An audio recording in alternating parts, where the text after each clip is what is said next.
નમસ્કાર દર્શક મિત્રો, મહામંથનમાં આપ સૌનું સ્વાગત કરું છું। પાટીદાર એટલે એક એવી જ્ઞાતિ જેણે મહેનતથી દેશ કે વિદેશમાં પોતાની શક્તિશાળી ઓળખ ઊભી કરી છે। ખેતી કરતા કરતા શહેરોમાં વિકસી રહેલા ઉદ્યોગો અને વ્યવસાયમાં પણ એણે કાઠું કાઢ્યું છે। વાત જ્યારે પટેલોની કરીએ ત્યારે જનરલી આપણા મનમાં આર્થિક રીતે સંપન્ન અને સમૃદ્ધ ચારેય દિશાઓમાં ફેલાયેલો સમાજ એટલે પાટીદાર એવું આપણે માનીએ છીએ। પણ વેપાર અને વહીવટ માટે જાણીતા પટેલો જ્યારે પોતાની આત્મરક્ષા માટે હથિયાર ઉઠાવવાની વાત કરે ત્યારે બે ઘડી માટે કોઈને પણ આશ્ચર્ય થાય। આ વાત છે મોરબી શહેરની, જ્યાં એક સાથે 200 પાટીદારોએ હથિયારો માટે પરવાનો માંગ્યો છે। મોરબી શહેરમાં પાટીદારોની બહુમતી છે, ત્યાં વ્યાજખોરી, ગુંડાગીરી, દીકરીઓને પરેશાન કરતા લુખ્ખાઓનો મોટા પ્રમાણમાં સક્રિય હોવાનો દાવો પાટીદાર અગ્રણીઓ કરી રહ્યા છે। આવા કિસ્સાઓમાં પોલીસ પણ ગુંડાની મિત્ર હોય એમ વર્તતી હોય તેવો આક્ષેપ પાટીદાર અગ્રણી મનોજ પનારાએ લગાવ્યો છે। પરિણામ સ્વરૂપે સ્થિતિ એ ઊભી થાય કે આબરૂદાર કહેવાતો સમાજ પોલીસ સ્ટેશનના ધક્કા ખાવાની જગ્યાએ ગુંડાઓ સાથે સમાધાન કરવા મજબૂર બને છે। જો કે બીજું પાસું અહીંયા કાયદો અને વ્યવસ્થાનું પણ છે કે શું આમ હથિયારો આપી દેવાથી આ વાતનું સમાધાન આવશે ખરું? પોલીસ પર ઉઠેલા સવાલોનું આખરે સત્ય છે શું, અને લુખ્ખાઓ સામે પાટીદાર એ લાચાર કેમ છે, એવું કેમ અનુભવે છે? આ વાત પર આજનું મહામંથન કરીએ।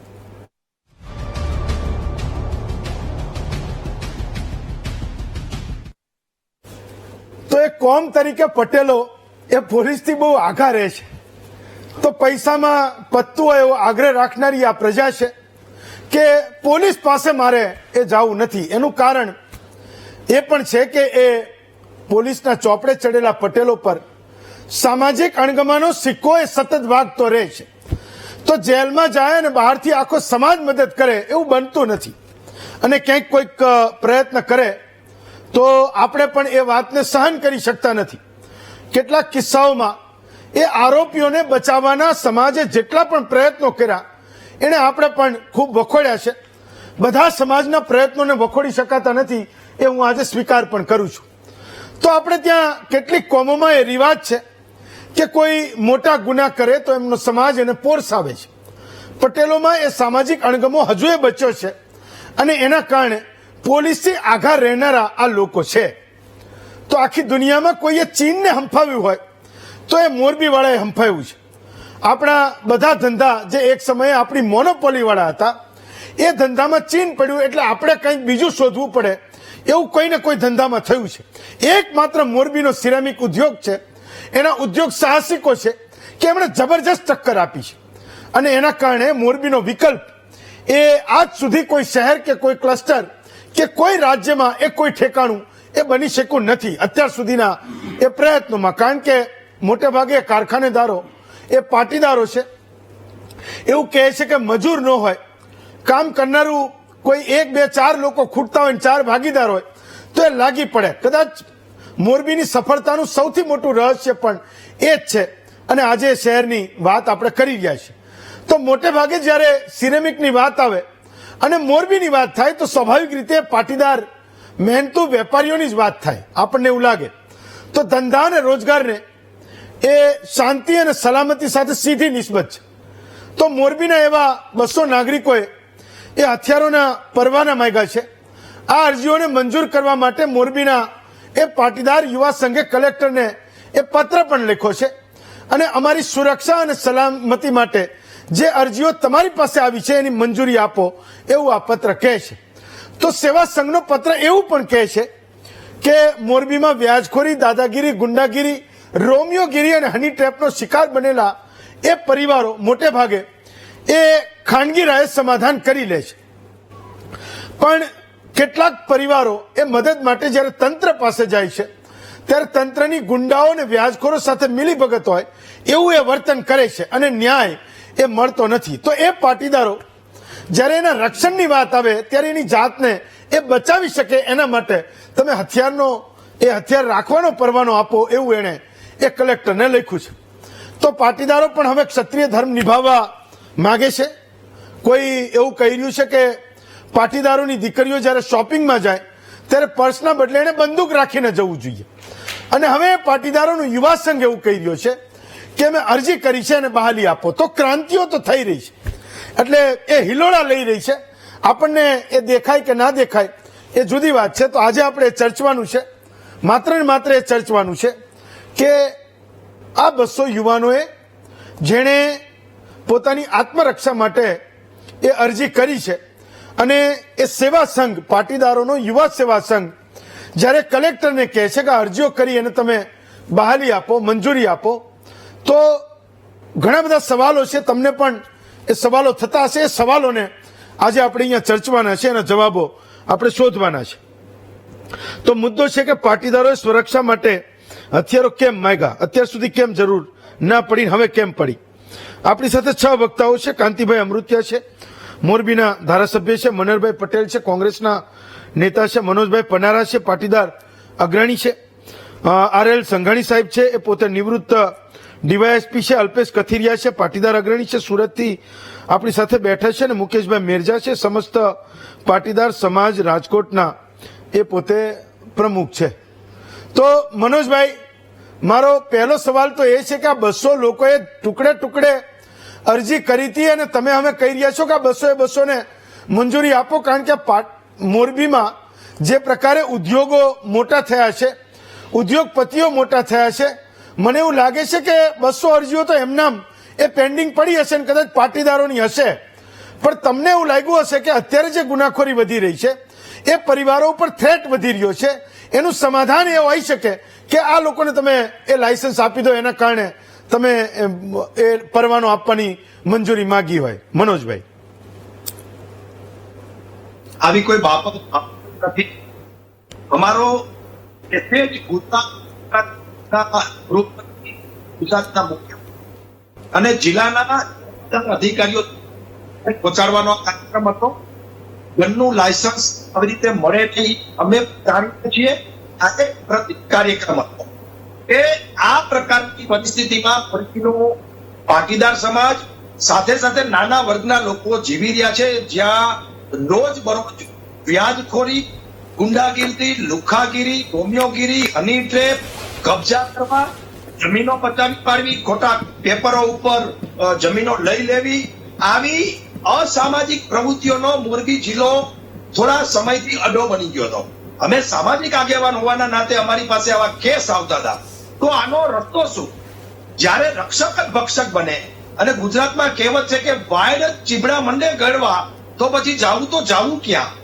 આવી પરિસ્થિતિની અંદર અમે લોકોએ એક નક્કી કર્યું કે આ પરિસ્થિતિની અંદર આપણે એક કાર્યક્રમ આપીએ. મોરબીમાં 2000 પાટીદાર યુવાનો કલેક્ટર કચેરીએ ગયા અને 200 થી વધુ અરજીઓ ગનના લાયસન્સ માટેની અમે કલેક્ટર સાહેબના ટેબલ ઉપર મૂકી અને એનું પરિણામ આજે 2 અરજીઓ અને એફઆઈઆર થઈ, એમાં ઇન્સ્ટન્ટ ધરપકડ થઈ છે અને ગુનેગારોની અંદર આજે મોરબીની અંદર કઈક અસર હોય એવું અમને પ્રતીત થઈ ગયું છે. આ અમારો એક તંત્રને જગાડવાનો અને અમારે જે લાગતા વળગતા અધિકારીઓ જે પ્રકારે કામ નહોતા કરતા, ગુંડાઓને છાવરતા હતા, એ લોકો સુધી એક મેસેજ આપવાનો કાર્યક્રમ હતો. જેમ ભગતસિંહે મૂંગી બેરી સરકારને જગાડવા માટે એસેમ્બલીમાં બોમ્બ ફોડ્યો હતો, એ કોઈને મારવા માટે નહીં પણ એક સરકારને જગાડવા માટે, એ જ રીતે અમારો આ ગનનો કાર્યક્રમ હતો. ગન આવી રીતે મળે નહીં અમે માનીએ છીએ. માત્ર ને માત્ર એક પ્રતિક કાર્યક્રમ હતો અને આ પ્રતિક કાર્યક્રમમાં મને એમ લાગે છે કે મહદ અંશે થોડા અંશે સફળતા મળી છે અને આવતા દિવસોમાં આ જેટલા મોરબીની અંદર લુખાઓ, વ્યાજખોરો, રોમિયોગીરી કરતા લોકો, કબજા કરતા લોકો, આવા બધા ઉપર હોશ બોલાવે, કાયદાનું ભાન કરાવે અને સીધી લીટીમાં ચાલે ને મોરબી સુખ, શાંતિ અને સમૃદ્ધિમય રહે એવી જ અપેક્ષા છે. ચલો, તો એ 200 અરજીઓ કરી, એના ઉપર કલેક્ટર મંજૂરીની મોહર મારી દે, ડીએસપી આગળ વધી જાય, તો જોતી નથી. મૂળ વાત તો એ જ છે ને, જોતી નથી. એક પ્રતિક કાર્યક્રમ હતો ભાઈ, એક પ્રતિક કાર્યક્રમ હતો. તંત્રને હું તમે ડિબેટ કેમ કરી રહ્યા છે? આજે 2 દિવસમાં લગભગ 200 ડિબેટો મીડિયા પર છૂટા, એનું એક જ તંત્રને. ઓકે, ચલો, તમારી બેન્ડવિથનો ઇસ્યુ છે મનોજભાઈ, બેન્ડવિથનો ઇસ્યુ છે. હું ફરી પાછો તમારી પાસે આવું છું. બોલો અલ્પેશભાઈ. તો હું એવું સમજુ છું કે પાટીદાર સમાજમાં પણ ખૂબ ક્રાંતિઓ થઈ રહી છે.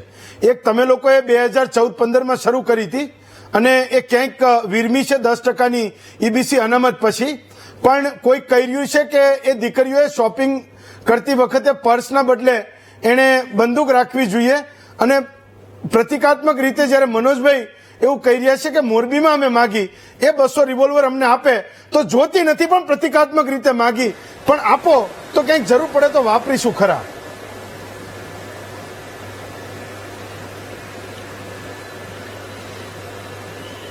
હેમંતભાઈ, આમાં વિષય એવો છે કે પાટીદાર સમાજને પહેલા તો અહિંસક સમાજ છે, એટલે એમને હિંસા ફેલાવી એવી વૃત્તિઓ ખૂબ ઓછી, આમ તો કહું કે ન જોવા મળે એવો સમાજ છે. પણ જ્યારે આપણી આજુબાજુની ઘટનાઓ ઘટતી હોય, ચાહે કોઈ પણ સમાજ હોય, આપણે જોતા હોઈએ છીએ કે રેપની ઘટનાઓ ઘટે છે, નાની બાળા સાથેના દુષ્કર્મો થતા હોય છે. મોરબીની જે પર્ટિક્યુલર વાત કરીએ છીએ તો જમીન જાયદાદ સાથે જે જોડાયેલો વર્ગ છે એના પાકને રક્ષણ નથી મળતું. ઘણા લોકો કોઈ હોસ્પિટલના કામોથી કોઈ વ્યક્તિ પાસેથી નાની મોટી રકમ લે છે, એના વ્યાજના ભરાવા થઈ જાય છે, ધાક ધમકીથી આ લોકોની જમીન લખાવી લેવામાં આવે છે. ત્યાર પછીના જે પ્રશ્નો છે, વેપારી પ્રશ્નો છે, કે ત્યાં પણ સમાજને કંઈક ને કંઈક અંશે દાદાગીરીનો ભોગ બનવું પડતું હશે. મનોજભાઈએ જે એમના આવેદનો આપ્યા છે એમાં ઘણા બધા મુદ્દાઓને ટાંક્યા છે. માત્ર ગન મેળવવી એ ગન મેળવવા માટે નથી, ગન શા માટે મેળવવી એ માટેના એમને હેતુઓ પણ લખ્યા છે. ગન મેળવવાની એને વાત કરી તે પ્રતિકાત્મક છે, કેમ કે દરેક લોકોને ખબર છે, મને તમને સહિત, કે આર્મ્સ એક્ટની જે જોગવાઈઓ છે એના પાલન પ્રમાણે જેને મળવા પાત્ર છે એને જ મળવાની છે, ચાહે વ્યક્તિગત કરે તો પણ ભલે અને સામૂહિક અરજીઓ કરે તો પણ ભલે. જેને મળવાની છે, પાત્રતા છે, એને મળશે, બાકી નથી જ મળવાની. પણ આના પાછળનો જે એમનો ઉદ્દેશ છે કે સમાજની જે માંગો છે, ત્યાંના વિસ્તારના જે સ્થાનિક પ્રશ્નો છે એનું સમાધાન થાય, લોકોને એક સંગઠનાત્મકતા ભાવના બને, અને જે કચડાયેલો અને મધ્યમ વર્ગ છે કે જે પોતાનો અવાજ ઉપાડી શકતો નથી અને સામાજિક પ્રશ્નોથી રીબાય છે, તો સમાજના વડીલો, અગ્રગણ્ય, ત્યાંના સ્થાનિક આગેવાનો અને સાથે જ્યાં જે રાજકીય આગેવાનો છે, આવા જે નબળા અને કચડાયેલો વર્ગ છે એમની મદદ કરે અને એમના પ્રશ્નોને વાચા આપે, એવો હેતુ મનોજભાઈ અને એમની ટીમનો છે. અને પાટીદાર યુવા સંઘ જે મોરબીની રચના થઈ છે એ સમગ્ર ટીમનો પણ આ હેતુ છે.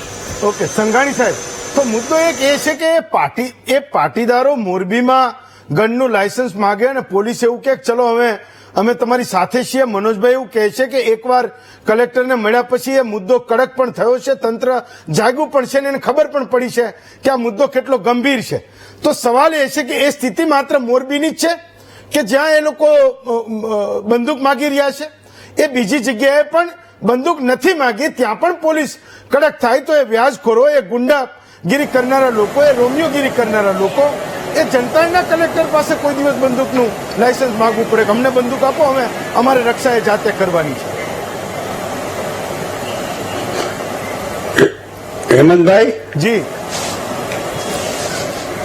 હેમંતભાઈ, લાયસન્સ આપવાથી કઈ પ્રશ્ન હલ થવાનો નથી. હા, કાયદાની આ જે વ્યાજનો ને જે છે એના માટે સરકારનો કાયદો છે, ગુજરાત નાણાંની ધીરધાર કરનારનો 2011 નો કાયદો છે. 2011 નો કાયદો છે. એ કાયદાની તમે કલમો વાંચશો તો એમાં શિક્ષાની જોગવાઈ 6 મહિનાથી વધુ નથી, 50,000 નો દંડ ને 25,000 નો દંડ. બીજું કે એ જે કલમ 39 છે એમાં સ્પષ્ટ લખેલું છે કે તમે રોકડ નાણાં લઈ શકો પણ મિલકત તમે એ લઈ ન શકો, એ તમે કબજે. એના માટે પ્રોસિજર કરવી જોઈએ. સવાલ એ છે કે આ પ્રશ્ન માત્ર મોરબીનો નથી, મારા ખ્યાલ મુજબ સૌરાષ્ટ્રનો, પૂરા સૌરાષ્ટ્રનો છે. તમે, હું રાજકોટની અંદર જાઓ, કોઈ મિત્ર મળે XYZ કોમ્યુનિટીના, શું કરે છે? ફાઇનાન્સ. એવી રીતે આ ફાઇનાન્સ એટલો ફાલેલો છે કે 5-10% નો ધંધો ચાલે છે. કાગળ ઉપર મારી પ્રોપર્ટી હું લખાવી લઉં, કાગળ ઉપર નાણાં ધીરધાર મુજબ હું 1.5% વ્યાજ આપું, બાકીના 8.5% મારે ઇલીગલ આપવા પડે. મારી પ્રોપર્ટીનો દસ્તાવેજ થઈ જાય પછી કે તું પૈસા ભરીશ એટલે અમે છૂટી કરશું. અને આ બધી પ્રવૃત્તિ ચાલતી હોય છે. બીજું કે પૈસા લે છે શું કામ? બધા પાટીદાર સમાજે સંગઠન કર્યું બરાબર છે, પણ જેને કર્યું એને ટોકતા કેમ નથી કે તે હું કામ નથી લેતો? તમે આવી રીતે લીધે રાખશો અને વ્યાજના ખપ્પરમાં હોમાઈ જશે. પહેલા તો કાયદો નબળો છે, સમજી લો તમે. બીજું કે કાયદાની સાથે સાથે થોડો ફેરફાર કરો કે મેં કોઈ પાસે 5 લાખ લીધા અને હું ન આપતો વ્યાજ તો મારે ફરિયાદ કરવી જોઈએ, પણ ફરિયાદ કરતા પણ લોકો ડરે છે. કાં તો એની મિલકત ગીરો હોય અથવા તો એની પાસે ચેક હોય. ચેક ઓફિશિયલ દર મહિને એનો હિસાબ નીસ હોય, એ વ્યાજ ચોક્કસ રકમનું જમા લેતો હોય અને છેલ્લે ઓન પેપર એવું બતાવે કે મારે એની પાસે આ લેવાનું છે. એટલે આ બધા પ્રોબ્લેમ છે. અને જે માણસ વ્યાજે આપતો હોય એ કઢાવી શકતો હોય ને તો જ આપે. અને એવો ધંધો કરનાર વેપારીઓ બી છે રાજકોટના, જેને વેપારી કહે, વાણિયા અને લોહાણા ને એવા હોય છે. પણ લોહાણા ને વાણિયા સિવાય 10% વાળા તો તમને ગલીએ મળશે. આપણે અગાઉ આપણે વાત થયેલી કે ગેમમાં યુવાનો હારી જાય છે, એ વ્યાજે લઈને જ હારી જાય છે. તો આ કાયદો જ એકચ્યુઅલી એની સજાની કલમ વધારવી જોઈએ. ઓછામાં ઓછી 7 વર્ષની સજાને પાત્ર જો એ થાય તો મહત્વનું છે. આમાં હમણાં મેં વાંચ્યું દારૂ પણ એના માટે સરકારે વૈકલ્પિક, મેં વચ્ચે માનનીય શ્રી વડાપ્રધાન અને અહીંના હોમ મિનિસ્ટરને મેં લખ્યું, બધા ગુજરાતના ધારાસભ્યને લખ્યું, કાંતિભાઈ અમૃતિયાને લખ્યું છે. એ 1990 ના મારા મિત્ર છે અને એને લાયસન્સ લેતી ત્યારે અરજી હું PSI તો ત્યારે મારી પાસે આવેલી ને આપેલી એની પ્રેક્ટિસ મેં કરાવેલી છે રિવોલ્વરની. એટલે એવું નથી, પણ જે ધારાસભ્ય છે એ દારૂ છૂટો કરવો કે એના કયા નિયમ બનાવવા, વ્યાજ વટાવમાં ધારાસભ્ય કાંતિભાઈ તો બહુ પહોંચેલી માયા છે મોરબીમાં, અને આ અલ્પેશભાઈ કથિરિયા પહોંચેલી માયા છે. તો પછી આ બનાવ કેમ બને છે? મને ખબર છે, મોરબીમાં મેં નોકરી કરી 1990માં. મોરબી ત્યારે હાવ નાનું ખોબા જેવડું હતું. આજે આજુબાજુના કેટલાય ગામો એમાં આવી ગયા. પણ આ થવાનું કારણ શું? ગુજરાતની અંદર પટેલોની વસ્તી છે 29%, એ પૈકી મોરબીની અંદર મેક્ઝિમમ છે. કડવા લેવા થઈને 29% ગુજરાતમાં રહે. હું તો અમારે પોલીસ ખાતામાં નોકરી કરતો ને તો એક પટેલ આવ્યા મારી પાસે, અમે પટેલ ન હોય તો આ સરકારી તંત્ર હાલે જ નહીં, કે સરકારી તંત્ર ન ચાલે એવા એના ઉચ્ચારણ હતા. એનો મતલબ એવો કે પટેલ એક ડરપોક છે કે જે ફેસ નથી કરી શકતા, સંગઠિત નથી થઈ શકતા, નૈતિક હિંમત નથી. એવી રીતે પટેલ નહીં, અન્ય કોમ્યુનિટી, કેટલી કોમ્યુનિટી છે કે વ્યાજના ખપ્પરમાં હોમાઈ ગઈ છે. એનામાં હિંમત હોવી જોઈએ બાજવાની, કા મરી જાય પણ વ્યાજ તો નહીં દઉં તને, જા થાય કરી લે. હિંમતભાઈ, આપણે એક કામ કરીએ, કોકની પાસે 100 કરોડ 10% લે, પછી આવે ભણનો દીકરો માગો, આપે નહીં કોઈ, એ શક્ય જ નથી. આવે જે લ્યો છે, કોઈની હિંમત 100 કરોડ લઈ લઈએ આપણે. એટલે ડરવાનું એક જ કે રાખવું પડે છે, લે તો જીવવું તો ડરવું નહીં, ડરવું તો જીવવું નહીં. ચલો ફાઈન. મનહરભાઈ, હા ઓકે. પણ જે લે છે એ પોતાને ગરજ હોય છે એટલે લે છે. અને તમે નહીં માનો, આ વ્યાજખોરો જેની પાસે પૈસા માંગતા હોય ને એમ કે પૈસા ન આપે તારી બૈરીને મોકલ, આટલી હદ સુધી હિંસા આવી, પછી પેલા આપઘાત કરવાના બનાવ બી બની જાય. ચલો એના એટલે કાયદો મજબૂત કરો. વ્યાજખોરી સિવાય પણ એવા 4 મુદ્દા એમણે એમના પત્રમાં લખ્યા છે કે આ મુદ્દાઓનું પણ સમાધાન કરવાની જરૂર છે. તો મનહરભાઈ, છેવટે હું તો ચર્ચા એટલે કરું છું કે 3-4 દિવસ પહેલા એમણે આ બધો કાર્યક્રમ કર્યો હશે અને અરજી કરી હશે, પણ વારાફરતી એ પોલિટિકલ નેતાઓ, જે પોલિટિકલ લીડરશીપ પણ એ વાતનું સમર્થન કરવા માંડી કે હા, કલેક્ટરે આવું કરવું જોઈએ, કોઈની સ્વરક્ષા થતી હોય તમારે એને લાયસન્સ આપવું જોઈએ. એ પાટીદાર અગ્રણીઓ પણ જે મોરબીથી માંગ ઉઠી, મનોજભાઈ તો કહી રહ્યા છે કે આ સિમ્બોલિક વાત હતી, પણ બધા લોકો એવું કહી રહ્યા છે કે હા, બંદૂક આપી જ દો, તમે એને લાયસન્સ આપી જ દો. મને એ સમજવું છે કે આ બધું થઈ શું રહ્યું છે? બધાને કેમ બંદૂક જોતી છે ને આત્મરક્ષા માટે માત્ર ને માત્ર એક બંદૂક એક જ એ ઉપાય હોય, એ બધાને કેમ લાગી રહ્યું છે? હેમંતભાઈ, તમારો આજનો મહામંથનનો વિષય છે ને, એ અનેક સવાલો ઉભા કરે છે. પાટીદારોને સ્વરક્ષણ માટે હથિયાર જોઈએ એ 2024માં પાછું, અને એ સામૂહિક રીતે સમાજના આગેવાનો એ કલેક્ટર કચેરીએ રજૂઆત મૂકે છે અને કહે કે ભાઈ અમારે ત્યાં આવા બધા પ્રશ્નો છે ને આ ગુંડાઓ લુખાઓ જે ગણાયું એ બધી વાત કરીએ ને, અને એને હથિયાર જોઈએ છે ને પરમિટ આપો. હેમંતભાઈ, આપણે ગુજરાતમાં ભારતીય જનતા પાર્ટી 95માં આવી ને ત્યારે કેશુભાઈએ ભય, ભૂખ ને ભ્રષ્ટાચાર ને ગુંડાઓ ને આન તેન અમુક અડધો ડઝન ગુંડાઓના નામ બોલતા હતા ચૂંટણી પ્રચારમાં. પછી અડધા ડઝન ગુંડાના નામ બોલ્યા પછી એને ગુંડા ધારા એક્ટ લાવી એ 2020માં. હવે ત્યાં સુધી એને ગુંડાઓ જે કોંગ્રેસના સમયમાં હતા એવી એનો આક્ષેપ હતો, પણ એને ગુંડા ધારા એક્ટ લાવ્યા 2020માં. અને 2020માં લાવ્યા એટલા માટે એને કાયદો જ એને ફલિત કર્યો, ભાજપાએ સરકારે ફલિત કર્યું કે અમે જે 15 વર્ષમાં એટલા બધા ગુંડા પેદા કરીને હટ્ટા કટ્ટા ને મોટા બનાવ્યા છે, અલગ અલગ રેસીપી વાઇઝ માફિયાઓમાં અલગ અલગ માફિયા, ગૌચરના કોઈ માફિયા હોય, કોઈ વ્યાજ વટાવનો ધંધો કરે માફિયા હોય, કોઈ ભૂ માફિયા હોય, કોઈ શિક્ષણ માફિયા હોય, કોઈ આરોગ્યના માફિયા હોય. આવા માફિયાઓની એક આખી બટાલિયન ઉભી કરી આ 15 વર્ષમાં. અને 15 વર્ષના બટાલિયન ઉભી કરી એની ફલશ્રુતિ 2019ની અંદર 2 સપ્ટેમ્બર 2020માં એક કાયદો ઈ સરકાર લાવી, the Gujarat goonda act, anti social activity prevention act. આ કાયદો લાવ્યા એટલા માટે ઈ સરકારે ફલિત કર્યું કે હવે ગુંડા ગુજરાતમાં છે, એટલે હવે ગુજરાતમાં ગુંડા નથી એવી વાત તો હવે રહી જ નહીં. અને આ સરકારે પેદા નથી કર્યા એવું નથી. અને 95 પહેલા ગુંડા હતા, જો સરકારે નાશ કરી લીધો હતો, 15 વર્ષ પછી સરકાર ચલાવી પછી નાશ થઈ જવો જોઈતો હતો. પણ આનું કારણ એમ છે કે સરકાર, એનું તંત્ર એ ગુંડાને સૌથી મોટી પ્રાયોરિટી આપે છે. આ સરકારે ફલિત કરી દીધું આ કાયદાના અનુસંધાનમાં. હવે બીજી વાત રહી કે આ પાટીદારો અને ભાજપા, એક ભારતીય જનતા પાર્ટીના બહુ મોટા આગેવાન અત્યારે કેન્દ્રમાં મંત્રી છે, એ જ્યાં ત્યાં પણ બોલે કે પાટીદાર અને ભાજપા એ બે નાભી નાડીનો સંબંધ છે. હવે તમે મને એમ કહો કે નાડી નાભીનો જો સંબંધ હોય તો પાટીદારનું ત્યાં ધારાસભ્ય છે, પાટીદારના સંસદ સભ્ય છે, પાટીદારની ગુજરાતમાં સરકાર છે, પાટીદાર ઉપર દિલ્હીમાં બેઠા છે, તો બધી જગ્યાએ પાટીદારની ઝાકમઝોળ છે. તો એનો મતલબ એમ થયો કે પાટીદારના છોકરાઓને પરિવારને પાટીદારની સરકાર જ હેરાન કરે છે. આ વાસ્તવિકતા પણ સરકારે સ્વીકારી લીધી. કાયદો અને વ્યવસ્થા ગુજરાતની અંદર ને સમગ્ર દેશમાં નથી, નરેન્દ્ર મોદીના શાસનમાં કે અહીંયા ભૂપેન્દ્રભાઈ પટેલના શાસનમાં. આ વાસ્તવિકતા સ્વીકારી લેવી પડે, કારણ કે આપણે આજે તાજો દાખલો જોઈ રહ્યા છીએ. બીજી વાત એ છે કે પાટીદારોના પુણ્ય પ્રતાપે લોટ એટલે ખાવાનું, નોટ એટલે નાણાં, અને વોટ એટલે મત, આ એક જ એવી કોમ્યુનિટી છે ભાજપને પાળી પોષીને મોટી બનાવીને ગાંધીનગર સુધી પહોંચાડનારી આ એક કોમ્યુનિટી છે. અને એ કોમ્યુનિટીના 200 છોકરાઓ એમ બોલે એના ઘરમાં કે એમ અમારા ઘરમાં, અમારા શહેરની અંદર સુરક્ષિત નથી, તો એનાથી મોટી કાયદો અને વ્યવસ્થાની મારી બીજી કઈ એક હોઈ શકે? આ ધારાસભ્ય શ્રી લોકલ, આ લોકસભાના સભ્ય લોકલ, એ લોકોની રાજનીતિનો આ ભાંડો ફૂટે છે કે તમારા જ પ્રતિનિધિ તમે છો, લોકસભાના અને વિધાનસભાના પ્રતિનિધિ છો, અને તમારા વિસ્તારની અંદર આ તમારા પરિવારમાં અને એ તમારા વિસ્તારની અંદર ગુંડાઓ પાલી પોષીને મોટા થાય અને તંત્ર પાસે કહેવું પડે. અરે મનોજભાઈએ જે બીડું ઝડપ્યું એને હું ધન્યવાદ આપું છું, પણ મનોજભાઈએ એક કીધું કે 30% ફેરફાર થયો છે. મનોજભાઈને હું સ્પષ્ટ કરું, આ ભારતીય જનતા પાર્ટીની સરકાર છે, આ ગુંડાઓની સાથે બેઠનારી સરકાર છે, એને લાલન પાલન આપનારી સરકાર છે. આ સરકારને તમને ઘડીક પૂરતી હવા ઠંડી આવશે, એ ઠંડી જોક લઈને તમે નિરાશ નહીં થતા, કારણ કે તમે લડવાની મંજિલ મોટી છે.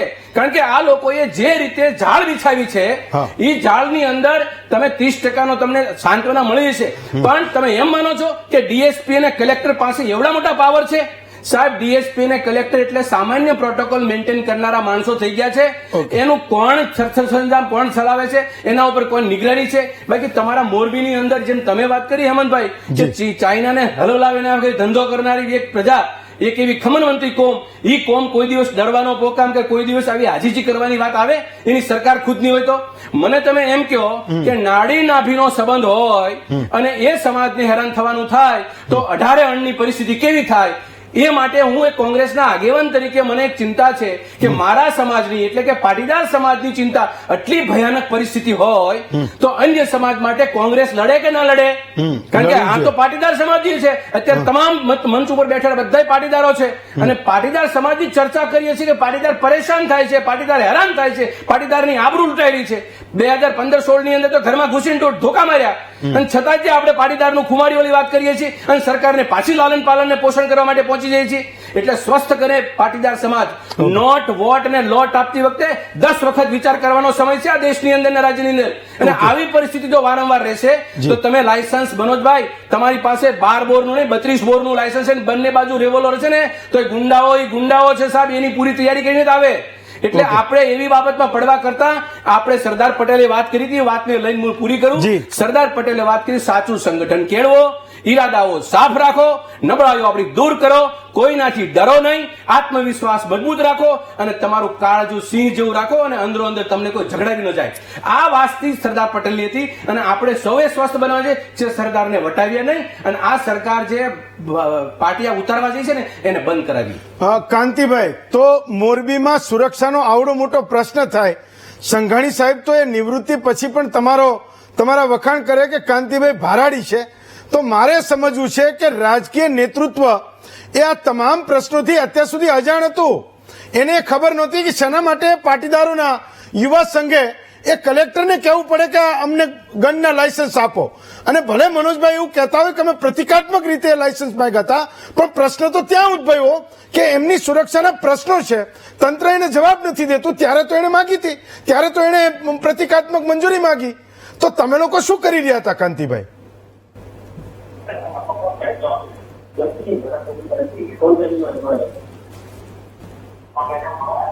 ભાઈ એમનો અવાજ નથી આવતો. કાંતિભાઈ તમારો અવાજ નથી આવતો. હા હલો હલો હા હવે આવે છે. બોલો. હા હલો હા બોલો, આવે છે. હા બોલો, અવાજ આવે છે હવે. હલો હા તમારો અવાજ આવે છે, તમે બોલો. હલો હા હા બોલો બોલો કયો મારો સવાલ તમને સમજાય? ફરી વાર પૂછું. હલો મારો સવાલ સમજાયો કે ફરી વાર પૂછું? ના પૂછો, મને અવાજ જ અત્યારે આવ્યો. હા સાંભળો. મારો સવાલ એ છે કે મોરબીમાં સુરક્ષાનો આવડો મોટો પ્રશ્ન હોય, એવું કહે છે કે તંત્ર એને સપોર્ટ નથી કરતું, તો હું એ સમજવા માંગુ છું કે રાજકીય નેતૃત્વ કરી શું રહ્યું છે, એ કેમ સરકારને નથી કહી રહ્યું કે મોરબીમાં આવડો મોટો પ્રશ્ન છે?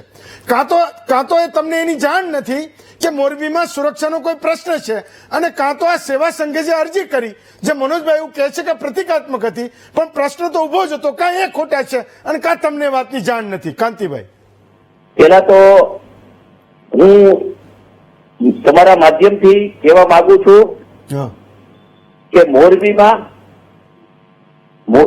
મોરબીમાં અત્યારે જે વાત છે, હા વાત કરે પાટીદાર નેતા નથી, કોંગ્રેસના આગેવાન છે.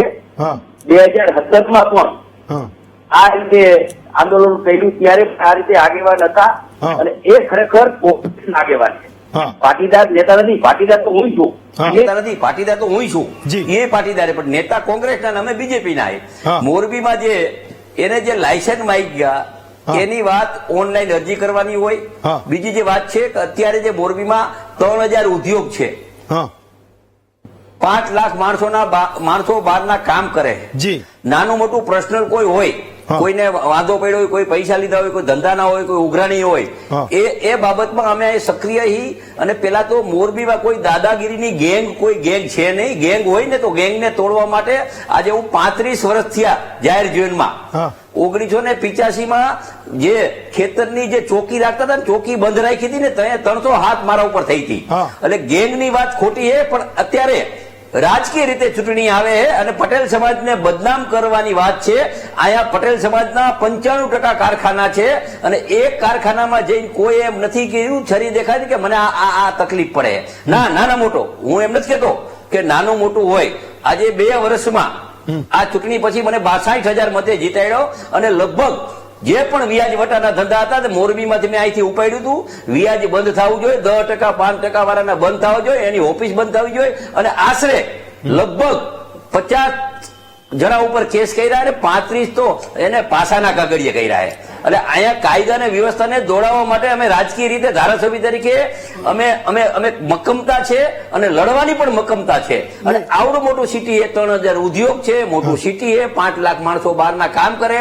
પર્સનલ કોઈને વાંધા હોય, પર્સનલ લેતી દેતીને વાંધા હોય, છતાં પણ એને દુખી કરતા હોય તો અમારા દરવાજા ખુલ્લા છે. અને જે વાત છે કે ગનના લાયસન્સની મારા જીવનમાં 35 વર્ષમાં પહેલો એવો મેં દાખલો જોયો છે કે કાગળિયા લઈને જાય. ગનનું લાયસન્સ જોયું તો એને ઓનલાઈન અરજી કરવી પડે, નીચેથી અભિપ્રાય આપે, પછી ગનના લાયસન્સમાં એને પૈસા જીએસટી ના ટેક્સ ના ભરતા હોય એ માણસને લાયસન્સ આપે, ધંધો હેતુ દેખાડવું પડે. એટલે આ એક આ જે વાત છે એ રાજકીય વાત છે. કોઈ પાટીદાર લેતા ભાઈ શ્રી આગેવાન ને તારે વાત કરે કે હું પાટીદારનો આગેવાન, પેલા જાહેર જીવનના આગેવાને, કોંગ્રેસના આગેવાને, પેલા આમ આદમીના આગેવાન હતા, હવે કોંગ્રેસના આગેવાન, અને પાટીદારના નામે મને કેતા દુઃખ થાય કે જેટલું જે વાતાવરણ બગાડે ને એ પ્રમાણે હું અહીંયા જાહેરમાં કહેવા માંગુ છું કે અહીંયા બેઠા છીએ આજે 5-7 ક્રમ મને જે સહકાર આપ્યો હોય એના માટે પહેલો તો મારો ધર્મ એ છે કે રક્ષણ કરવાનો, લડવાનો, અને પ્રજા માટે તમને કેતા મને આનંદ થાય અને પ્રજાને કેતા આનંદ થાય. ઓછામાં ઓછા બીજા માટે મારા ઉપર 2 થી 3 કેસ થયા. એટલે એ તો બહુ આજથી વર્ષો પહેલા 1985 માં હું તાલુકા પંચાયત નો જયારે પણ ચેરમેન હતો ત્યારે આખા મોરબી માળિયામાં ચોકી આપવી પડતી. કાંતિભાઈ, તમે એવું કીધું કે મનોજ પનારા એ કોંગ્રેસના આગેવાન છે, મને પણ ખબર છે. આજ એનો રોલ એ પાટીદાર અગ્રણી તરીકે, હા, હું મારો સવાલ સમજી લો, તમે મારો સવાલ સમજી લો, મને ખબર છે. તરીકે રોષ નહીં, પાટીદાર તરીકે કામ કરું. મારો સવાલ તો સમજી લો, તમે મારો સવાલ સમજી લો. તમે ભાજપમાં છો, તમે ધારાસભ્ય છો, પણ તોય તમે તમારી ઓળખ સમાજની તો આપો છો ને. પણ સાંભળો ને, મારો સવાલ સાંભળો. મારો સવાલ એ છે, મારો સવાલ એ છે, હા સમાજના છો, મારો સવાલ એ છે કે માનો કે મનોજભાઈ એ કોંગ્રેસમાં છે અને ચૂંટણી પણ લડવા માંગે છે, એ આવનારી ચૂંટણી કદાચ લડશે પણ ખરા, મને ખબર નથી. પણ મારો સવાલ સમજો. તમે એવું કહો છો કે પાટીદાર સમાજને બદનામ કરવાનું કામ કરે છે. ભાઈ, બદનામ કરવાનું કામ કરે તો એનું બોર્ડ એમ જ તો પૂરું થઈ જાય. પાટીદાર સમાજને બદનામ કરવાનું કામ કરે તો નેતારીઓ એનું બોર્ડ એમ તો પૂરું થઈ જાય. એ શું કરવા કરે? નહીં, આજ લોકો આંદોલન વાળા હતા, આજ લોકો હતા. માત્ર હું 2600 મતે આવ્યો હતો. આવ્યા પછી બીજી વાર 62,000 મતે જીતો, અને જીતા પછી કોઈ પણ આ ગામમાં, હું જાહેરમાં કહેવા માંગુ, મોરબી માળિયા, મોરબી જિલ્લામાં કોઈ પણ એવી દાદાગીરી કરે તો અમારા દરવાજા ખુલ્લા છે, અને અમે એના કેસે કરાવી, પોલીસને જઈ અને એને અમે લડવા પડે જાહેરમાં તૈયારી.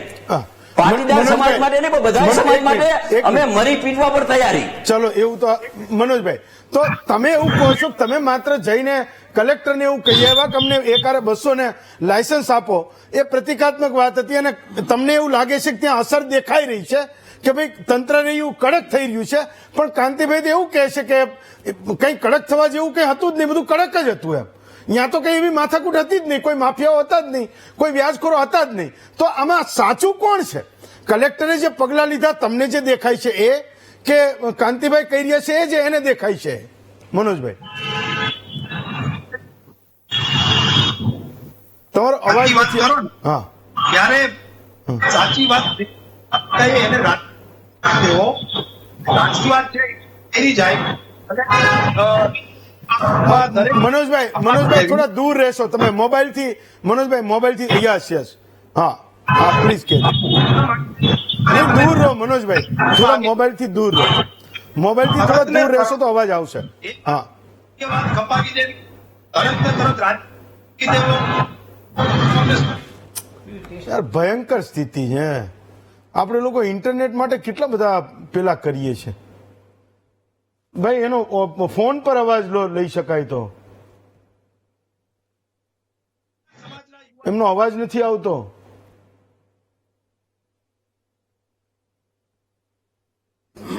મનોજભાઈ, તમે થોડા મોબાઈલથી દૂર રહીને બોલશો.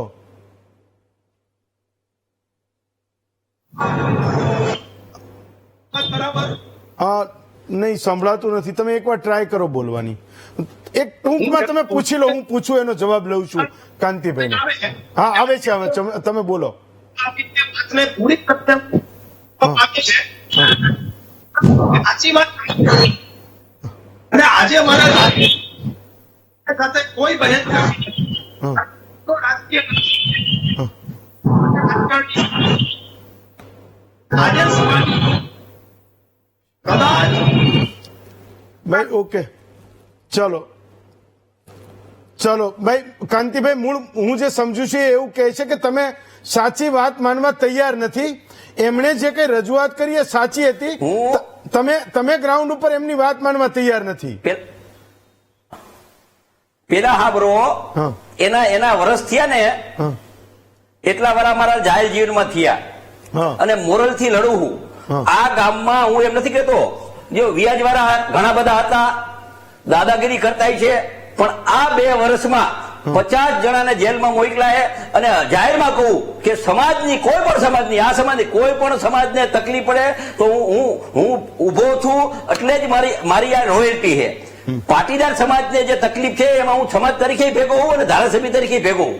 પણ વાત એમ છે કે લાયસન્સ માંગવા હોય તો ઓનલાઈન અરજી કરવી પડે અને રૂટીન પ્રમાણે સુખી કુટુંબ છે, સુખી માણસો હોય, કારખાના જાજા 3000 અને લાયસન્સની અરજીઓ માંગવા માટે ઘણા બધા કરતા હોય, પણ રક્ષણ માટે, એના ધંધા માટે રક્ષણ કરવા માટે લાયસન્સની જરૂર હોય તો અમે આપવા તૈયાર છીએ અને અપાવવા તૈયારી. પણ અત્યારે જે વાત છે કે મોરબી જિલ્લાને જે બદનામ કરવાની કે બેફામ ગેંગુ, બેફામ લૂંટફાટ, 100% હું કહીશ કે નાનું મોટું વ્યાજનું હોય છે, કોઈ એકાદી કઈ કોઈના જમીનમાં લોચા પડી છે તો એના સામે લડવા હું જાહેરમાં અમે લડવા તૈયાર છીએ.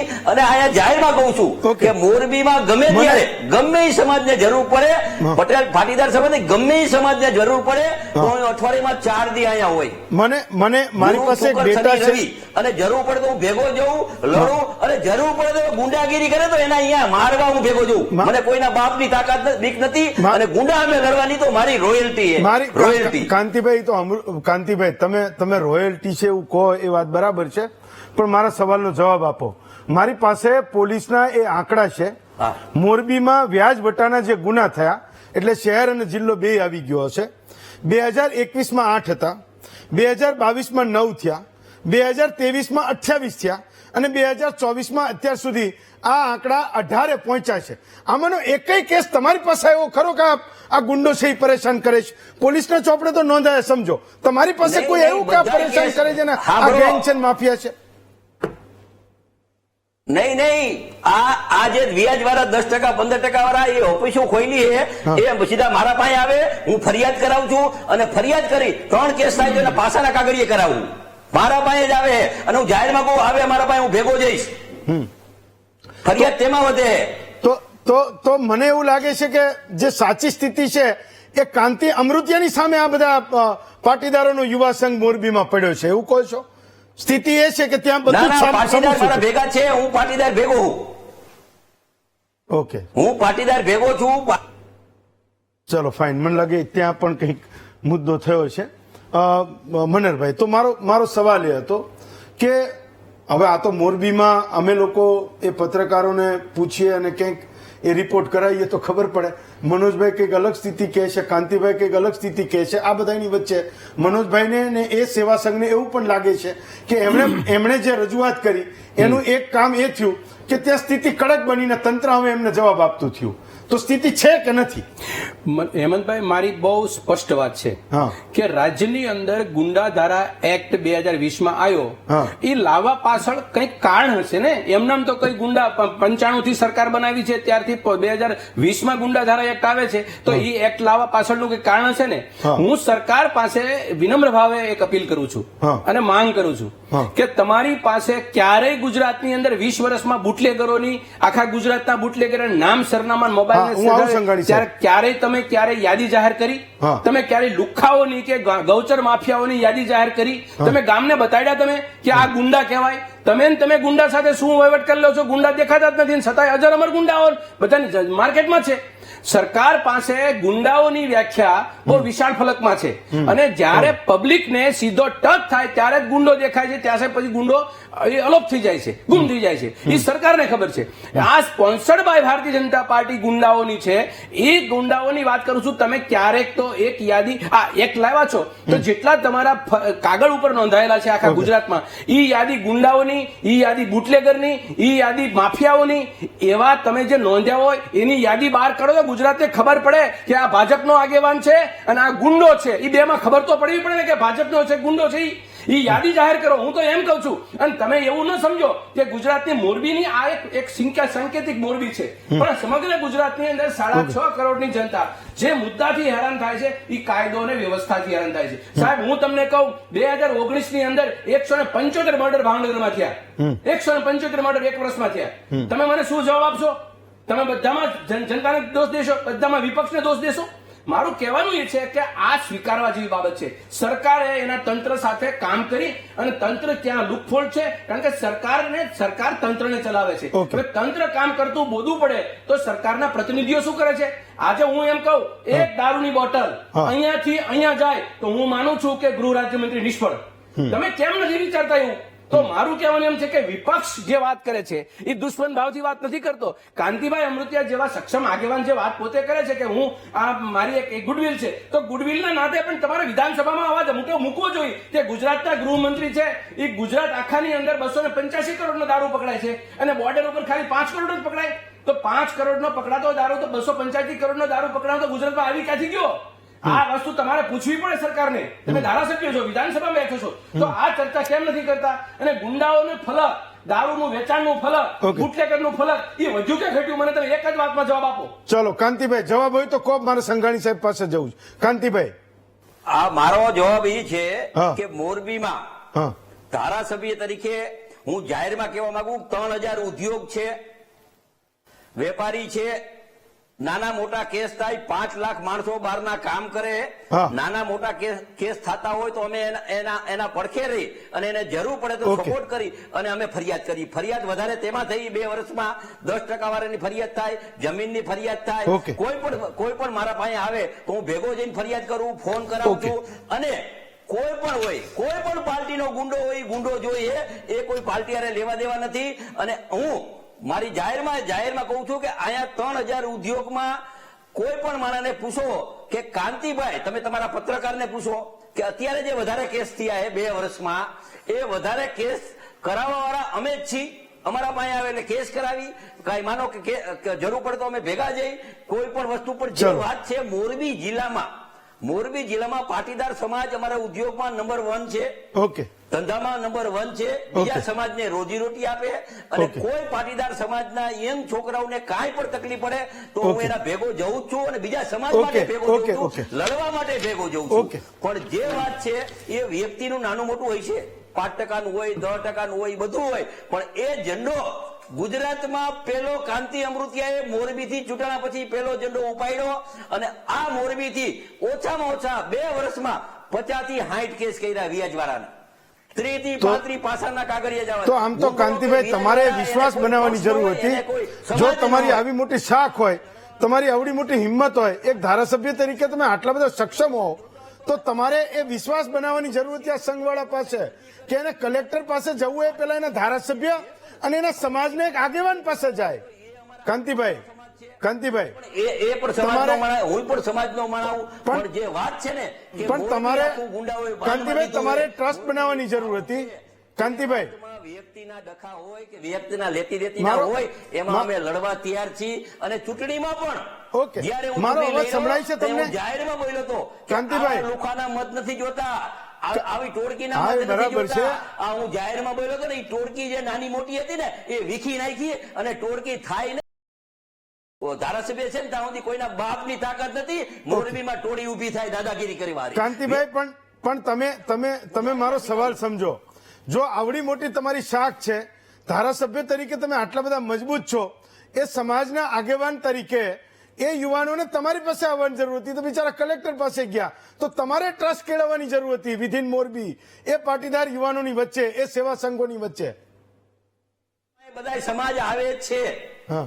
વ્યક્તિ આવે, લાયસન્સ જોતું હોય ને તો વ્યક્તિ આવે, પણ અમુક સમાજને બચારાને એમ હોય અરજી દઈ દઈ તો અમને લાયસન્સ મળી જશે, પણ લાયસન્સની Okay. પ્રોસિજર લાંબી છે. મારા ચાલો. પાસે બધા સમાજ આવે, પાટીદાર સમાજે આવે, મારા દરવાજા Okay. ખુલ્લા છે, દરરોજ હું અહીંયા ના, લાયસન્સ કોઈને માટે રોકતો નથી મને કહેતો, મળવા આવે. સુરક્ષા માટે કહું છું. ગુરુ શુક્ર શનિ Okay. રવિ. Okay. ભાઈ. ચાલો, પણ fine. 10 આવું સેકન્ડ, 10 જે સેકન્ડ વાત break છે લેવો. કે મોરબીને હા. કોઈ બાનમાં લઈ હા. શકે, કોઈના બાપની ગુજરાતમાં તાકાત. સૌથી વધુ હથિયાર ધારક મોરબી જિલ્લામાં છે. હા. નંબર 1. હા. છેલ્લા 3 વર્ષની અંદર 2213 હથિયારો સરકારે વધુ આપ્યા, હા. જે હતા એના કરતા 3 વર્ષમાં. હા. તો મોરબીની અંદર આ હથિયારોનું જે માંગણી છે હા. એ દિવસે દિવસે વધતી જાય છે. એનું કંઈક તો કારણ છે ને. Okay. એ વાસ્તવિકતા એ છે કે ત્યાં આગળ કંઈક પ્રશ્નો છે, ક્યાં લુખાગીરી વધી રહી છે. એ Okay. બતાવે છે કે લોકો ત્યાં હથિયારો માગે છે, ઉદ્યોગપતિ માગે કે વેપારી માગે. ચાલો એક બ્રેક લઈએ. બ્રેક પછી પાછા આવીશું તો ચર્ચીશું કે હમણાં 2 પાટીદારો એ સીસીટીવીમાં લડતા ઝઘડતા દેખાયા, એક લોહી લુહાણ થયા, એક પીઆઈ સસ્પેન્ડ પણ થયા. સારું થયું 2 માંથી એકઈ પાસે એ વખતે બંદૂક હતી નહીં, એક તો પોલીસ વાળા હતા, એવું કહે છે કે એક એની પાસે બંદૂક નહોતી. આ બંદૂકો જે રીતે માગી રહ્યા છે, જે રીતે એમની ઈચ્છાઓ છે આત્મરક્ષાની, સ્વરક્ષાની, કદાચ આપી દીધી હોય ને આવી કોઈ ક્ષણ આવે તો મને નથી ખબર કે સામેવાળો એક ગુંડો છે, માફિયા છે, કોઈ પરેશાન કરનારો છે, વ્યાજખોર છે, ખબર નથી, પણ પોતાના ઉપર ગોળી ચાલે તો નવાઈ નહીં. એક બ્રેક લઈએ, બ્રેક પછી પાછા આવીશું તો આ સવાલ પર જવાબ પણ માંગીશું.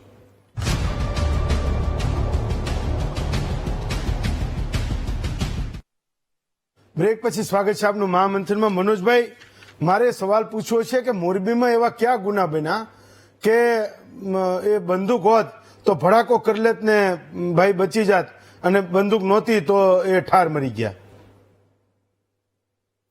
મારે એ જ જી ટીકા ટિપ્પણીમાં સમાજનો પ્રશ્ન જયારે રાજનીતિ કરવી નથી, હા. આમ છતાં કાંતિલાલ મોઢામાં આંગળા નાખીને બોલાવે છે. એટલે એક જ વાક્યમાં એનો જવાબ આપી દઉં જી કે એને કીધું તું, એનો પોતાનો ઓડિયો છે કે બધા જ ગુંડાઓ ભાજપમાં છે.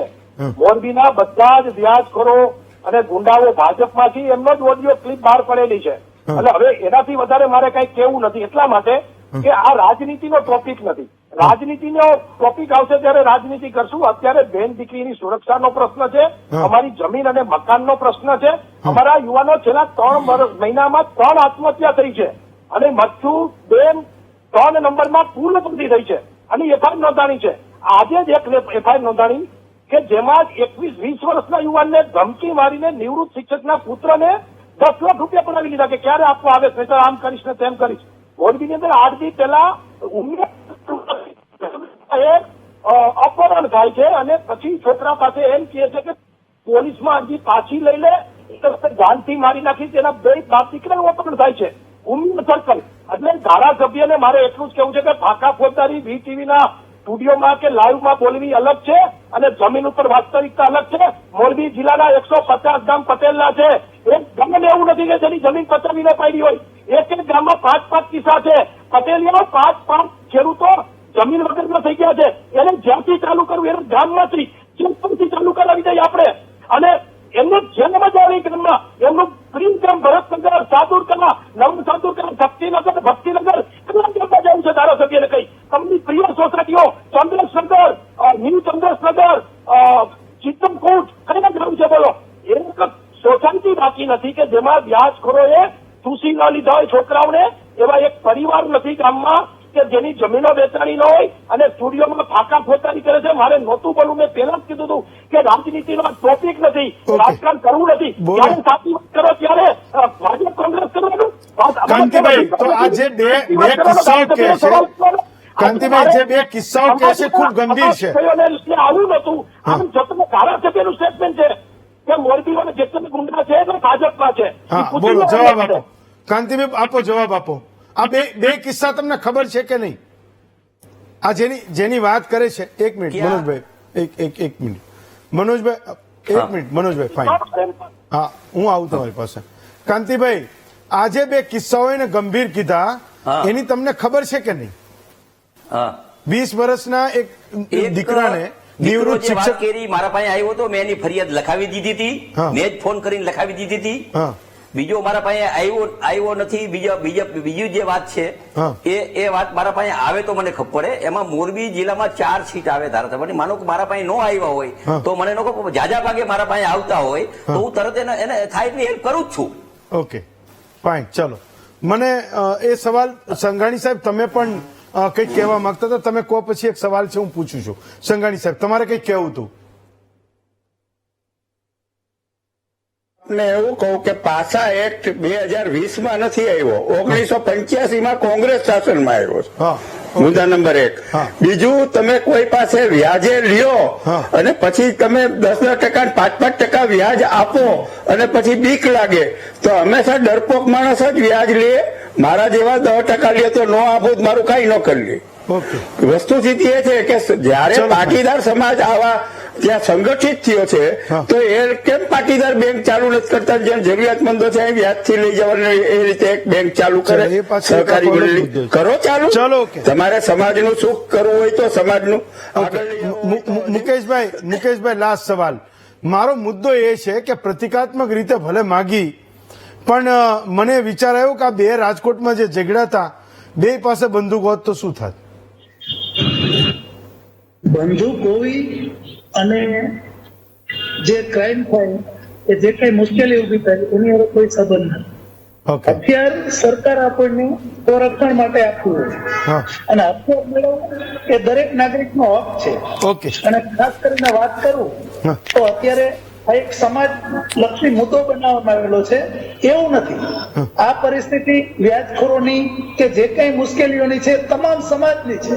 હા. તો હું તો આની સાથે એગ્રી છું કે પેલા આ મોટા મોટા પ્રશ્નો મુંબઈમાં અને બરોડામાં ને એમાં હતા કે જ્યાં આર્થિક સુખી સંપન્ન લોકો વધુ હતા. ઓકે, હવે આજે પરિસ્થિતિ એવી છે હા. કે મોરબીમાં સંપત્તિ વધુ આવી છે. ઓકે, એટલે સ્વાભાવિક છે કે જે લોકો કાયદાનો દુરુપયોગ કરવા વાળા ઓકે. કે ટૂંકા રસ્તે પૈસા કમાવા વાળા હા. એ લોકો ત્યાં સ્થળાંતર કરવાના છે. હા, અને અગાઉ ઓકે. રાજા કે જેમની પાસે વધુ ચલો, property, મિલકત હતી હા. એ લોકો અત્યારે જેની પાસે પૈસો છે હા. એમને પોતાની સલામતી માટે હથિયાર રાખવું તો એ મને ખોટું ગણતો નથી. ઓકે, ચલો, અને ફાઇન. પરિસ્થિતિ હું- એ જ છે, હું- 24 કલાક હું- ધંધા છે. હું એવું સમજુ છું કે રાત્રે જ્યાં જ્યાં મુશ્કેલી હશે તે તંત્ર એ નોંધ લેશે કે કોઈ સેવા સંઘોએ એમને કોઈએ એવું કહેવું ન પડે કે અમને બંદૂકોના લાયસન્સ આપો અને અમારી એ સુરક્ષા અમે જાતે કરી લઈશું ને પછી તમે કંઈક મામલો ટાઈટ કરો. હું એવું સમજુ છું કે અપેક્ષિત પણ છે. કાંતિભાઈ, મનહરભાઈ, મનોજભાઈ, સંઘાણી સાહેબ, અલ્પેશભાઈ, મુકેશભાઈ, 6 વક્તાઓનો આભાર માનું છું. પણ સમાજ બદલાઈ કેવી રીતે રહ્યો છે એનો આ સવાલ આજે અમે તમને પૂછ્યો તો એના જવાબ ઉપરથી હું કહું છું કે બધાને બંદૂક જોઈએ છે. ગુંડાઓ સામે હથિયાર ઉપાડવું એ એકમાત્ર ઉપાય છે એવો સવાલ અમે એ પૂછ્યો તો પોલીસ પાસે નથી જવું, ફાઇન. મારે કોઈને ફરિયાદ નથી કરવી, ઓકે. કોઈ નેતાને નથી કરવું, ઓકે. પણ મારે સીધી બંદૂક જ કાઢવી, લાકડી જ કાઢવી. 89% લોકો એવું કહે છે કે હા, એ ગુંડાઓ સામે હથિયાર ઉપાડવું એ એકમાત્ર ઉપાય છે. 11% લોકોને હજુ પણ એ બીજા વિકલ્પો દેખાય છે. હું માનું છું કે આ બદલાવ એ ખૂબ મોટો બદલાવ છે. લોકો જે માને છે એ બદલાવ છે. જમીન ઉપર એમની સુરક્ષા એ સૌથી મોટો મુદ્દો હોવો જોઈએ. આવતીકાલે આપના વધુ એક વિષય સાથે ફરી મળીશું. આજે રજા આપશો.